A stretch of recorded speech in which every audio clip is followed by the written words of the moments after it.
আসসালামু আলাইকুম, সবাই কেমন আছেন? আশা করি ভালো আছেন। আজকের ভিডিওতে আপনাদের জন্য দুটি সুখবর রয়েছে। প্রথম সুখবর হচ্ছে পুরাতন চেয়ারম্যান মেম্বারদের বাতিল করে আগামী 18 মাসের মধ্যে চেয়ারম্যান মেম্বার নির্বাচন হতে পারে। সারা দেশে 4,500-এর উপরে ইউনিয়ন পরিষদ রয়েছে। এসব ইউনিয়ন পরিষদের বেশিরভাগেরই নির্বাচন হয়েছে 2 বছর আগে। এমন অবস্থায় সরকার পরিবর্তনের পর রাজনৈতিক পরিস্থিতিতে দেশের যেসব ইউনিয়ন পরিষদের চেয়ারম্যানরা অনুপস্থিত রয়েছেন সেসব জায়গায় আগামী 18 মাস পর নতুন করে নির্বাচন দেওয়া হবে।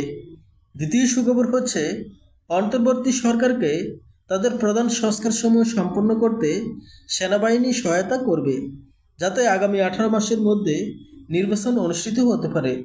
সরকারের পরিপত্রে বলা হয়েছে, দেশের যে কোনো ইউনিয়ন পরিষদের চেয়ারম্যানের অনুপস্থিতিতে জনসাধারণের সেবা কাজ বিঘ্নিত হলে সেখানে বিভাগীয় কমিশনার বা জেলা প্রশাসকরা সংশ্লিষ্ট ইউনিয়ন পরিষদের নির্বাচিত প্যানেল চেয়ারম্যানদেরকে আর্থিক ও প্রশাসনিক ক্ষমতা অর্পণ করবেন।